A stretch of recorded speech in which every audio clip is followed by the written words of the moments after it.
नमस्कार दोस्तों।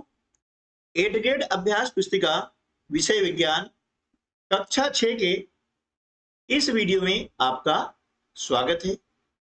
जैसा कि आप जानते हैं कि इस वर्ष से कक्षा 6 की विज्ञान पुस्तक बिल्कुल परिवर्तित हो चुकी है, पूरी तरह से चेंज हो गई है। तो उसकी जो 8th ग्रेड पुस्तिका है उसके प्रश्न भी बदल गए हैं। तो इस 8th ग्रेड पुस्तिका का अध्याय 1 का वीडियो हम अपलोड कर चुके हैं, जिसकी लिंक इस वीडियो के डिस्क्रिप्शन बॉक्स में मिल जाएगी। इस वर्ष की जो 8th ग्रेड अभ्यास पुस्तिका है ना, 2025-26 की है। देख रहे हैं कि इसके अंतर्गत जो पाठ हैं वे हैं विज्ञान का अनुरा संसार।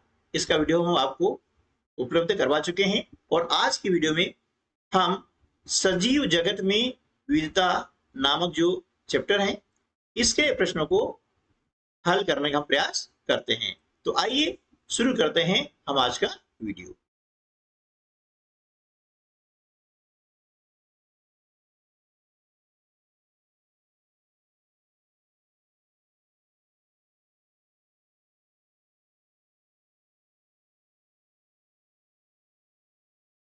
अध्याय 2 सजीव जगत में विविधता। इस अध्याय में लर्निंग आउटकम है 602, 603, 608 और 604। चलिए हम सबसे पहले शुरुआत करते हैं बहुविकल्पीय प्रश्नों की। प्रश्न पहला है सही विकल्प चुनकर लिखिए। इसके अंतर्गत पहला प्रश्न है कि एक विद्यार्थी ने मिट्टी से एक नवोद्भिद पौधा खोद निकाला तथा प्रेक्षण किया कि उसके साथ पौधे का एक भाग भी बाहर निकल आया है। उस भाग से बाल जैसी संरचनाएं निकली हुई थी। यह पौधे का कौन सा भाग हो सकता है? तो यहाँ पर 4 ऑप्शन दिए हैं, पुष्प, पत्ती, तना और मूल। तो इस प्रश्न का सही उत्तर हो जाएगा मूल। मूल यानी रूट, जड़।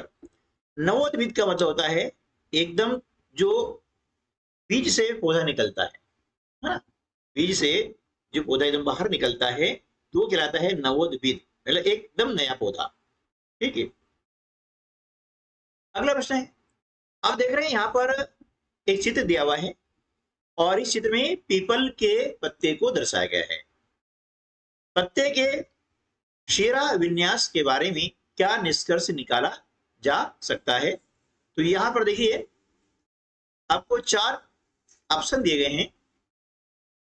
पहला है समांतर शिरा विन्यास क्योंकि प्राप्त डिजाइन में जाली जैसी शिराएं दिखाई दे रही हैं।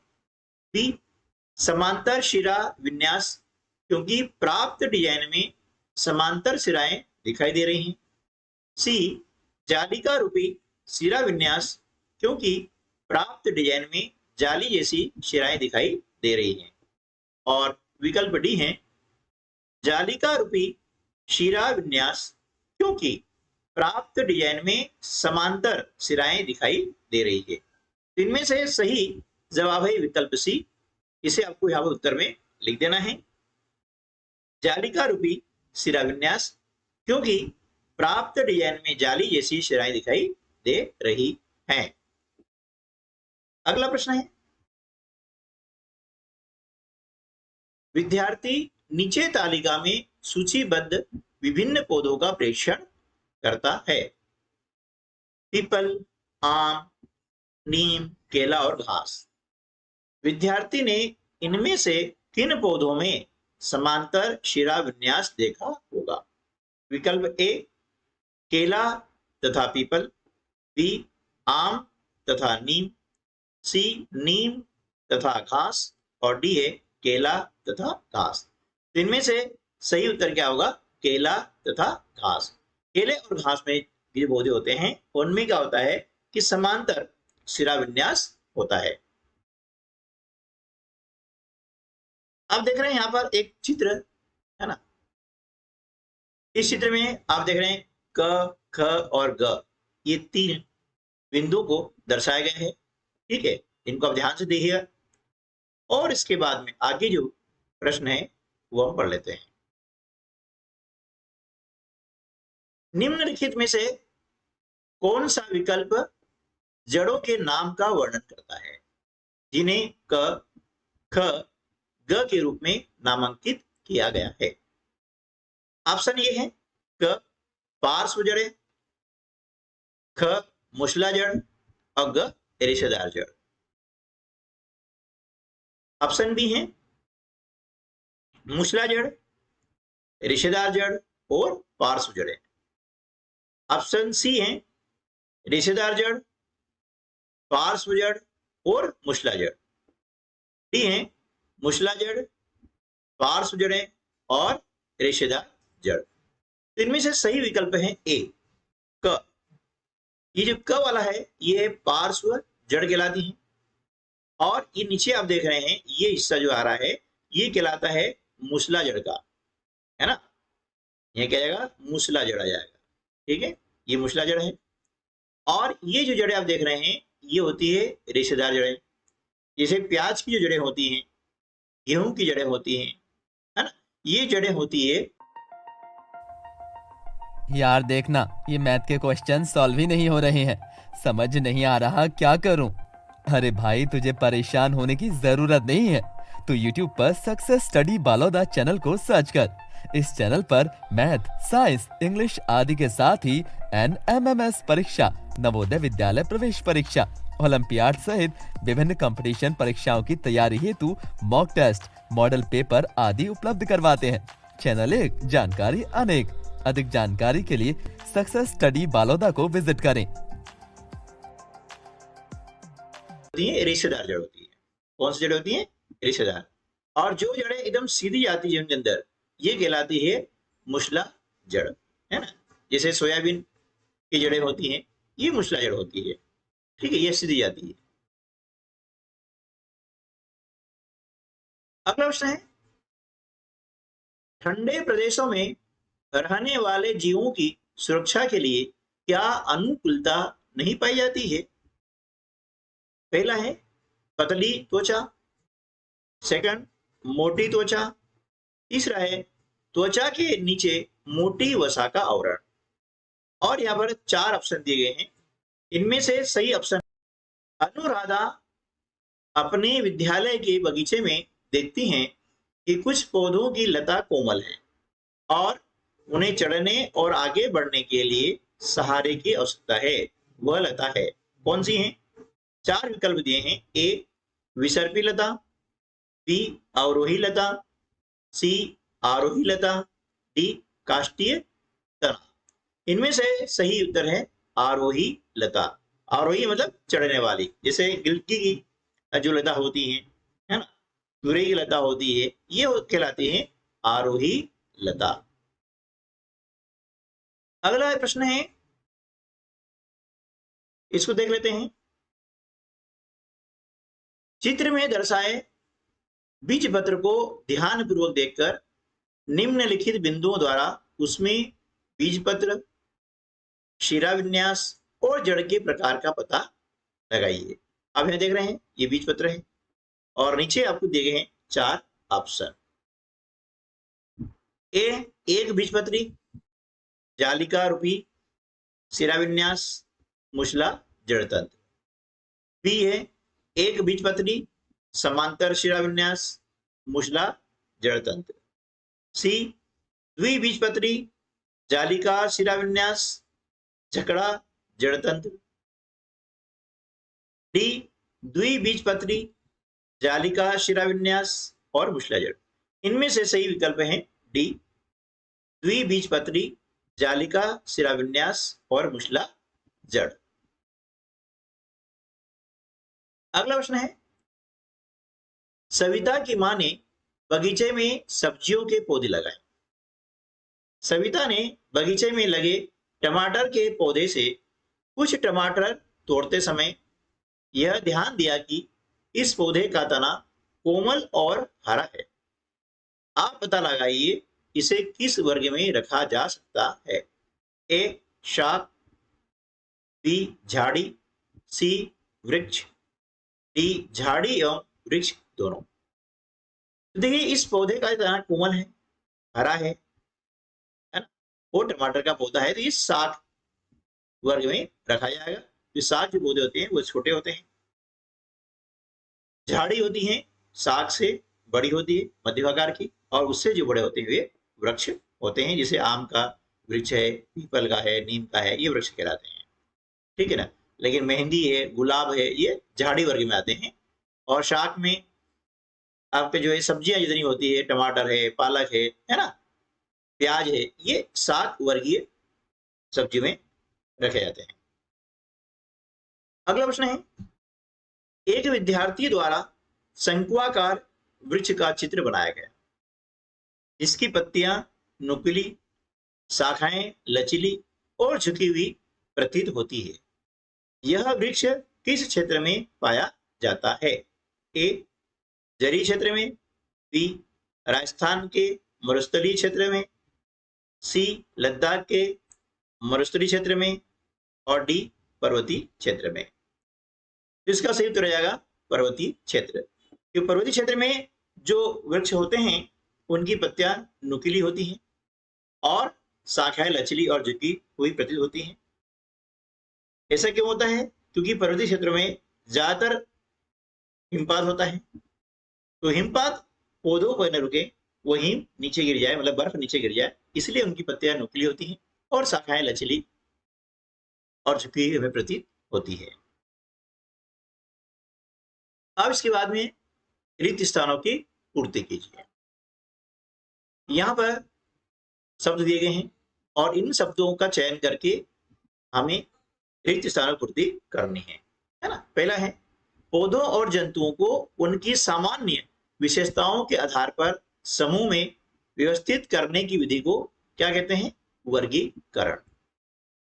दूसरा है, सामान्यतः एक बीजपत्री पौधे की पत्तियों में समांतर शिराविन्यास एवं द्विबीजपत्री पौधों की पत्तियों में जालिका रूपी शिराविन्यास पाया जाता है। तीसरा है, विभिन्न क्षेत्रों की जैव विविधता भिन्न पर्यावरणीय परिस्थितियों के कारण एक दूसरे से भिन्न होती है। अब राष्ट्रीय उद्यान का संरक्षण स्थानीय समुदाय द्वारा किया जाता है और किसी को भी किसी जीव जंतु, पेड़ों या क्षेत्र को क्षति पहुंचाने की अनुमति नहीं है।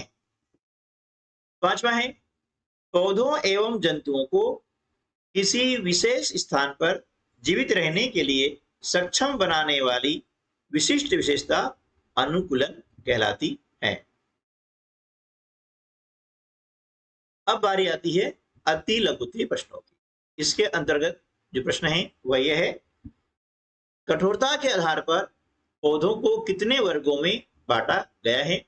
उनको उनके जो है दो दो उदाहरणों को प्रश्न 3 है, कठोरता के आधार पर पौधों को कितने वर्गों में बांटा गया है? उनको दो दो उदाहरणों के द्वारा समझाइए। उत्तर है, पहला है शाक यानी हर्ब्स, इसके उदाहरण है धनिया, तुलसी,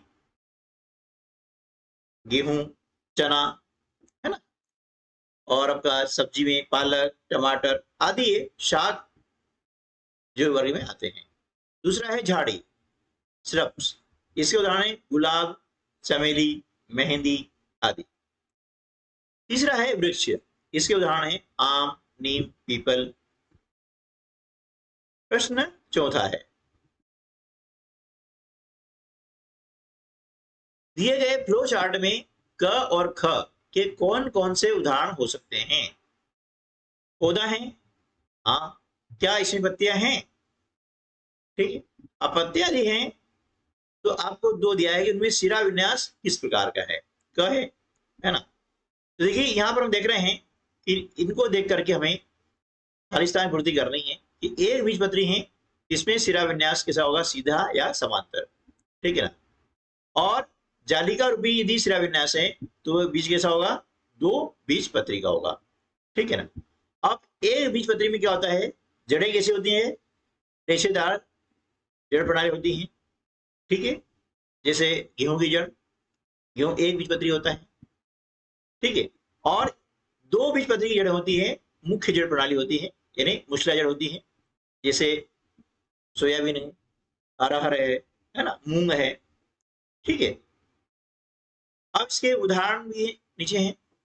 एक बीजपत्री उदाहरण है गेहूं, मक्का, धान, और दो बीजपत्री उदाहरण है मटर है ना, आम है, सूरजमुखी है, सोयाबीन है, अरहर है ना, जिसे लाल तूर कहा जाता है। अब प्रश्न 5,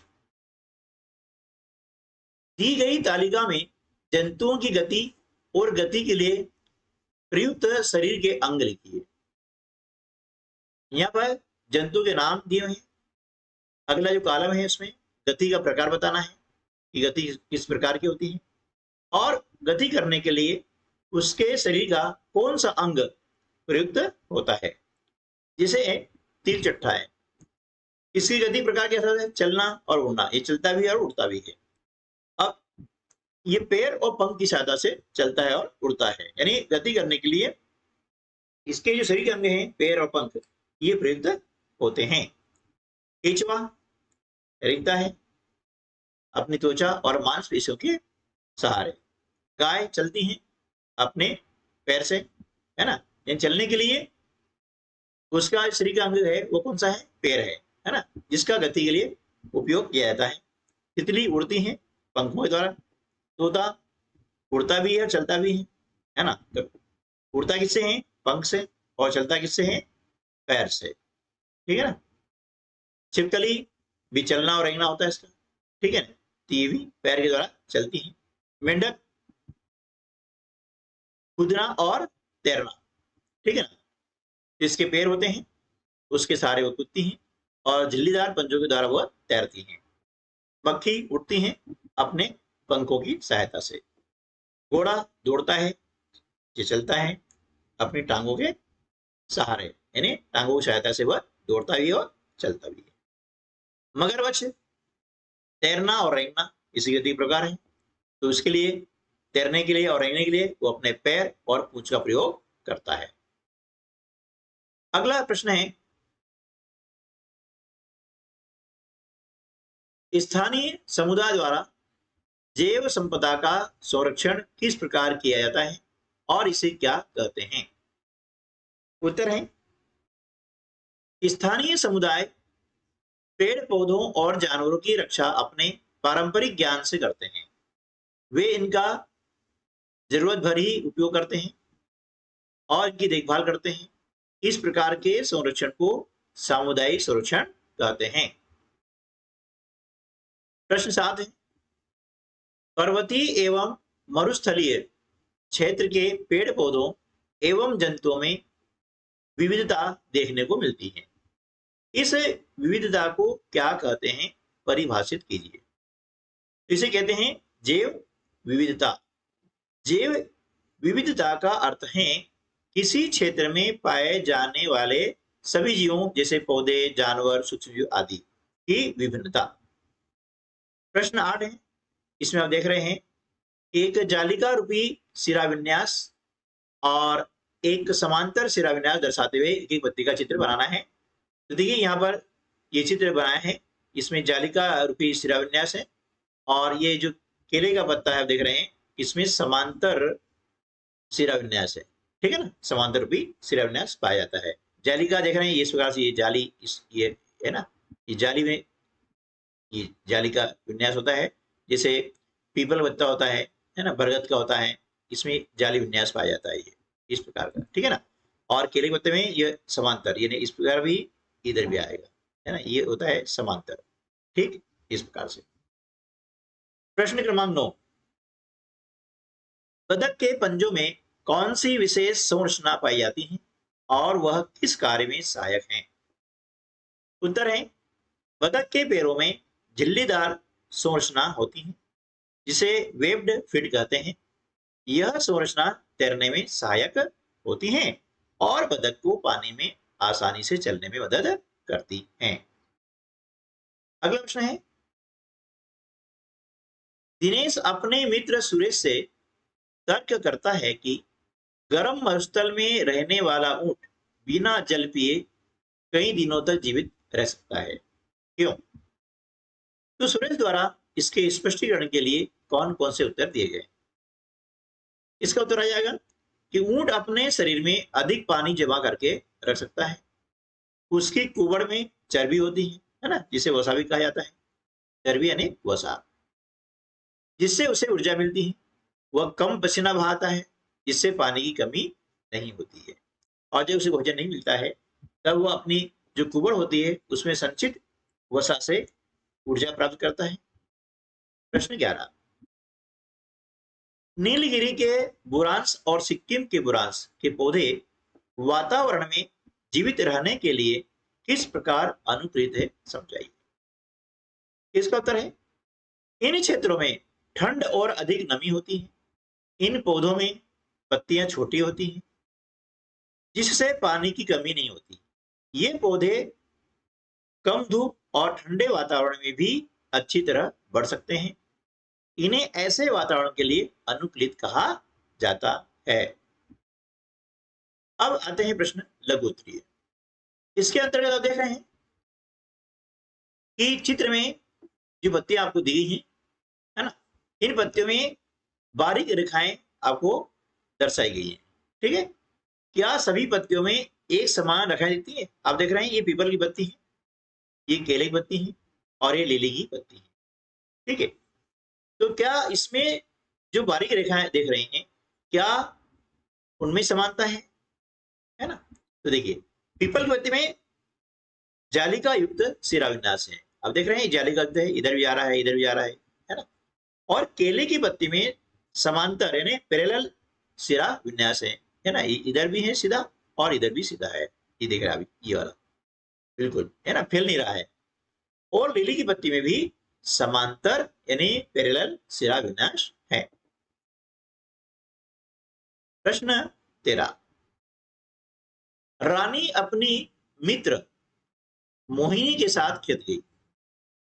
वहां उसने खुरपी की सहायता से पौधे की जड़ को नुकसान पहुंचाए बिना एक चने का पौधा और एक गेहूं का पौधा निकाला और दोनों प्रकार के पौधों का उसने अवलोकन किया। आपके अनुसार उन्हें अवलोकन में जड़ें एवं पत्तियों का शिरा विन्यास किस प्रकार का दिखाई दिया होगा? तो देखिए, जो चने का पौधा द्विबीजपत्री होता है, जिसकी जड़ मुख्य रूप से मूसला जड़ और पत्तियां जालिका युक्त होती है। ठीक है ना? जो भी पौधे द्विबीजपत्र वाले होते हैं, अब द्विबीजपत्री मतलब उसमें दाल जैसे बनती है, ये सोयाबीन है ना, उसमें दो पत्र आ जाएंगे, उसे देखेंगे, छिलेंगे आप बीज को तो दो भागों में बढ़ जाता है ना? सोयाबीन का हुआ, अरहर का हुआ, मूंगफली का जो होता है ना? तो ये होते हैं द्विबीजपत्री। तो इनकी जड़ें कैसे होती हैं? मुसल जड़ यानी मुसला जड़ होती हैं और पत्तियां कैसी होती हैं? जालिका युक्त होती हैं। गेहूं का पौधा एक बीजपत्री होता है, जिसकी जड़ रेशेदार जड़ होती है, जिसे हम झकड़ा जड़ भी कहते हैं, है ना? और पत्तियां कैसी होती है? समानांतर सिरा विन्यास वाली होती हैं। प्रश्न क्रमांक 14, कक्षा शिक्षिका द्वारा बोर्ड पर तालिका में कुछ आंकड़े दिए गए हैं। आंकड़ों के समूह के आधार पर इन पौधों के उदाहरण का पता लगाइए और तालिका पूर्ण कर दिए गए प्रश्नों के उत्तर खोजिए। अब देखिए, समूह का और ख दिया हुआ है। समूह में बीज का प्रकार है द्विबीजपत्री और जड़ का प्रकार है मूसला जड़। इसके उदाहरण क्या हो गए? चना, आम और मटर। ठीक है। समूह ख एक बीजपत्री, इसमें होती है झकड़ा जड़। ठीक है, यानी रेशेदार जड़। झकड़ा जड़ का दूसरा नाम क्या है? रेशेदार जड़। ये होती है धान, मक्का, गेहूं। ठीक है। समूह क के पौधों में और क्या क्या समानताएं हैं? उत्तर है, इन पौधों के बीज द्विबीजपत्री होते हैं। इनकी जड़ें मूसला जड़ होती है। ठीक है। पत्तियों में जालिका युक्त शिरा विन्यास होता है। तनों में द्वितीयक वृद्धि पाई जाती है। दूसरा प्रश्न है समूह ख के पौधों में और क्या समानताएं हैं, है ना। ये समूह ख है, इसके पौधों में क्या क्या समानताएं हैं, उसका उत्तर है इन पौधों के बीच एक बीजपत्री होते हैं, इनकी जड़ें झकड़ा जड़ होती है यानी रेशेदार जड़ होती है, पत्तियों में समानांतर शिरा विन्यास होता है और तनों में द्वितीयक वृद्धि नहीं होती है। ठीक है, चलिए अगला प्रश्न है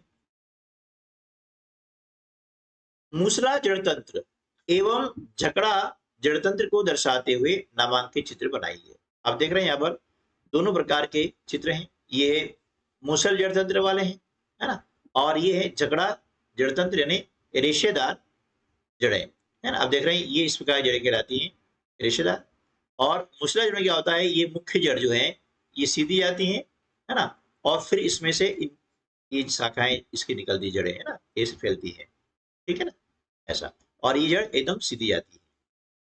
इससे क्या होता है कि पौधा जो है जमीन के अंदर मजबूती से खड़ा रहता है।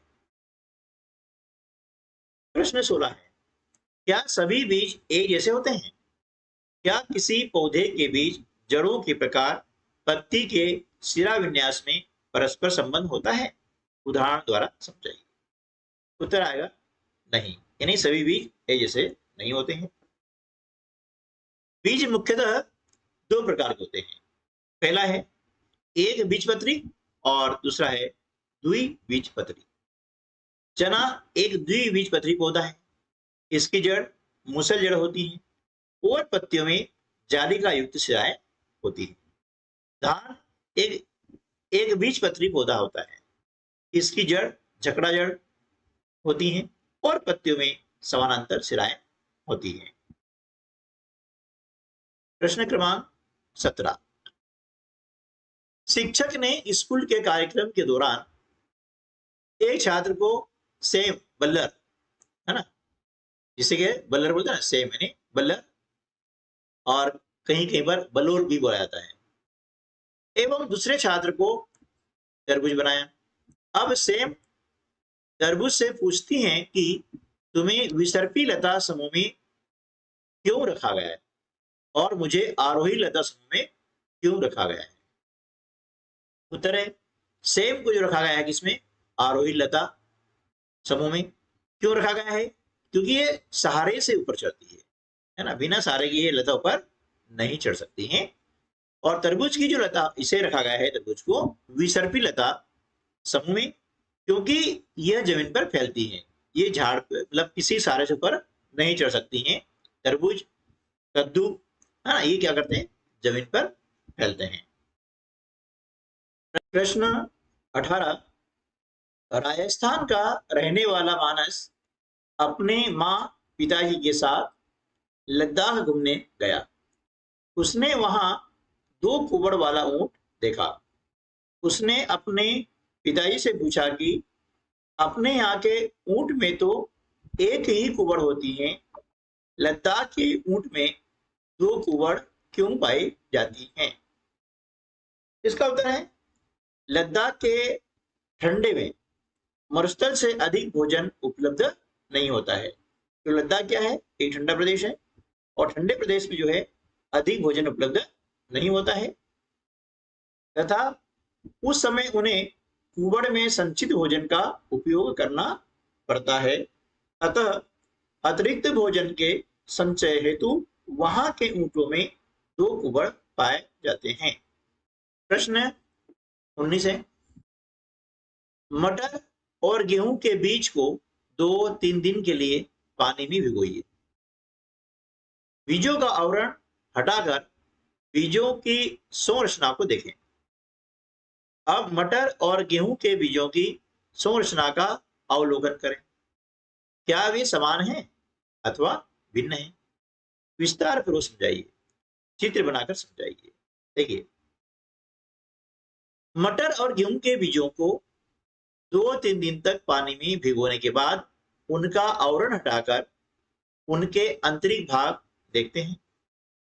मटर के बीज में 2 बीजपत्र होते हैं, गेहूं के बीज में केवल 1 बीजपत्र होता है, जिसे एल्डिरोन परत कहा जाता है। दोनों बीजों में भ्रूण होता है। दोनों में अंकुरण के लिए पानी, हवा और उचित तापमान आवश्यक होता है। मटर द्विबीजपत्री है, जबकि गेहूं एक बीजपत्री है। देखिए नीचे आपको जो है चित्र माध्यम से समझाया गया है। ये एक बीजपत्र है और ये द्विबीजपत्र है। हाँ? चलिए प्रश्न क्रमांक 20। एक क्षेत्र की जैव विविधता अन्य क्षेत्रों की जैव विविधता से अलग क्यों होती है? मरुस्थलीय एवं पर्वतीय क्षेत्र में पाए जाने वाले पादपों यानी पौधों को आधार बनाकर समझाइए। उत्तर है, प्रत्येक क्षेत्र की जलवायु, मिट्टी, ऊंचाई आदि भौगोलिक परिस्थितियां अलग अलग होती हैं, जिससे वहां की जैव विविधता भी भिन्न होती है। मरुस्थलीय क्षेत्र में क्या होता है, पानी की कमी होती है, इसलिए वहां कैक्टस जैसे पौधे मिलते हैं जिनमें पानी संग्रहण की क्षमता होती है। और पर्वतीय क्षेत्र है, तो पर्वतीय क्षेत्रों में ठंड और बर्फबारी होती है, इसलिए यहाँ देवदार, चीड़ जैसे शंकुधारी वृक्ष पाए जाते हैं। प्रश्न 21 है, गर्म मरुस्थल में रहने वाला ऊंट और ठंडे मरुस्थल में रहने वाले ऊंट की जैव विविधता भिन्न परिस्थितियों के कारण एक दूसरे से बहुत अलग होती है, क्यों? इसका उत्तर होगा, गर्म और ठंडे मरुस्थल की परिस्थितियां भिन्न होती हैं, इसलिए वहां रहने वाले ऊंटों में भी विभिन्न अनुकूलन होते हैं। गर्म मरुस्थल का ऊंट, इसके पास एक कुबड़ होता है जिसमें वसा संग्रहित होती है, लंबे पैर और कम बाल होते हैं ताकि वह गर्मी सह सके। और ठंडे मरुस्थल का जो ऊंट होता है, इसके शरीर पर मोटे बाल होते हैं जिससे वह ठंड से बच सके। कुबड़ भी छोटा हो सकता है।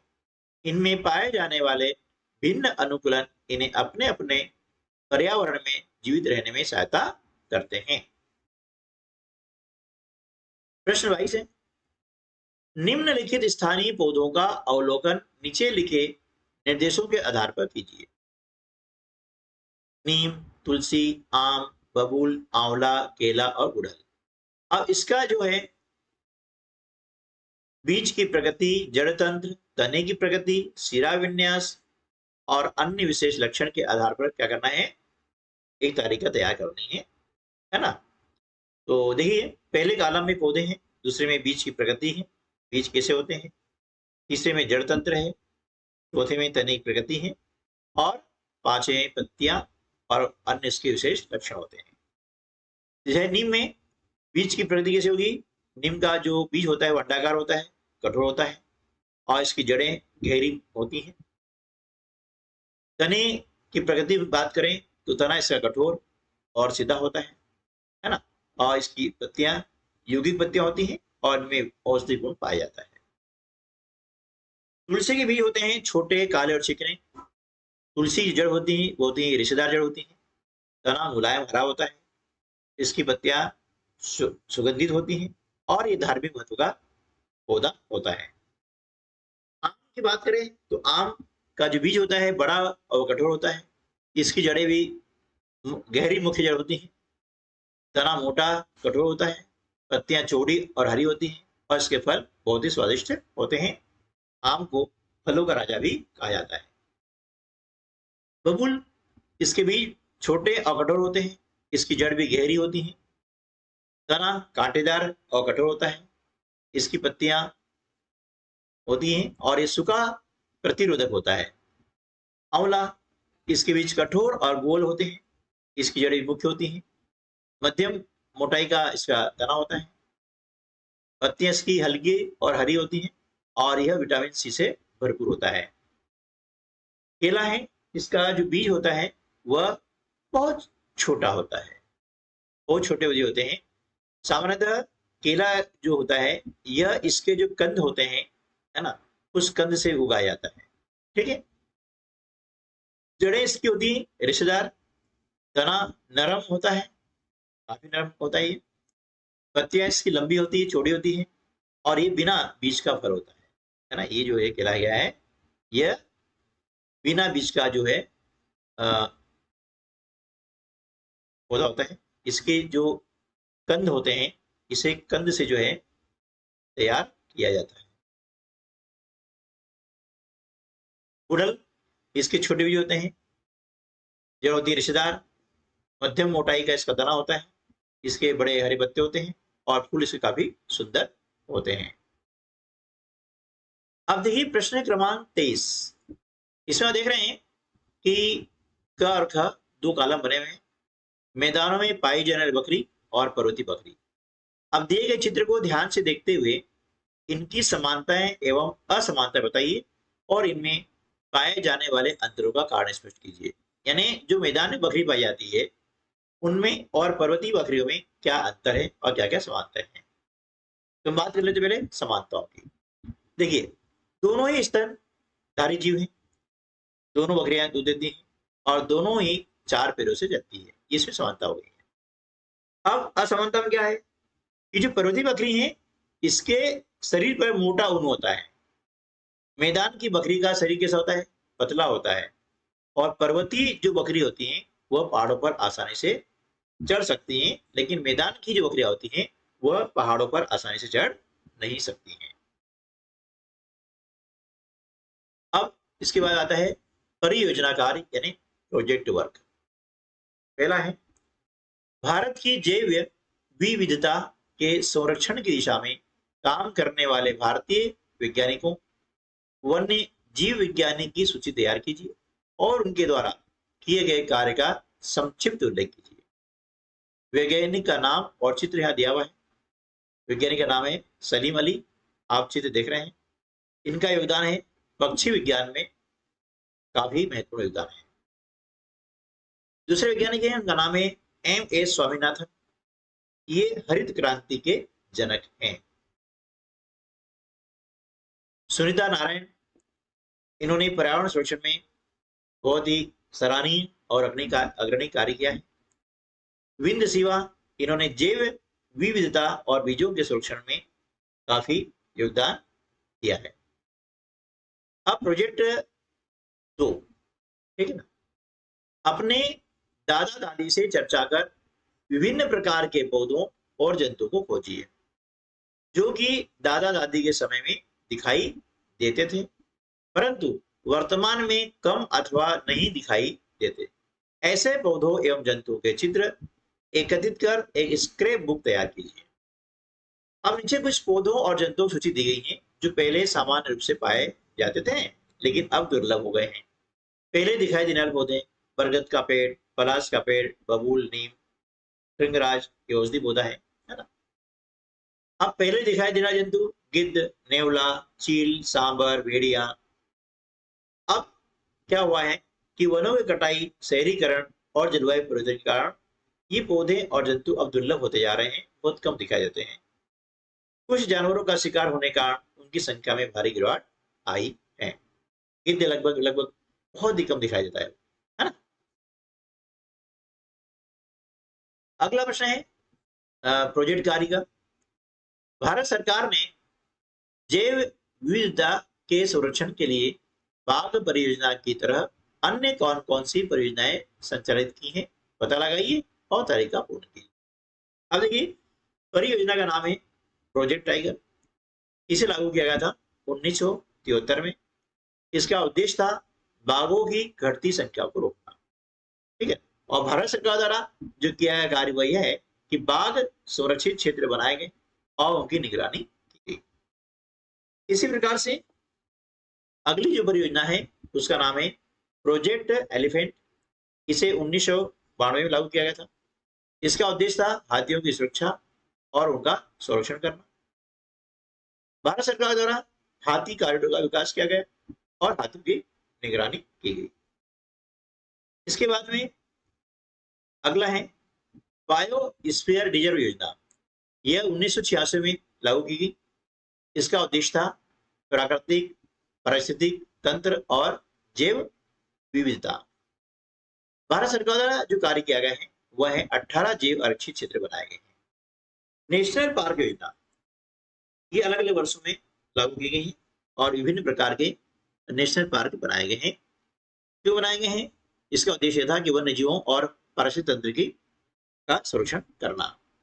सरकार ने विभिन्न प्रकार के विभिन्न स्थानों पर नेशनल पार्क की स्थापना की है। सीड बैंक योजना यह 1990 से स्टार्ट हुई। इसका उद्देश्य था कि जो दुर्लभ पौधे हैं और बीज हैं उनका संरक्षण करना। इसके लिए सरकार ने बीज भंडारण केंद्र की स्थापना की है और अनुसंधान केंद्रों की भी स्थापना की है। तो आज के वीडियो में बस इतना ही। मिलते हैं अगली वीडियो में, तब तक के लिए नमस्कार, जय हिंद।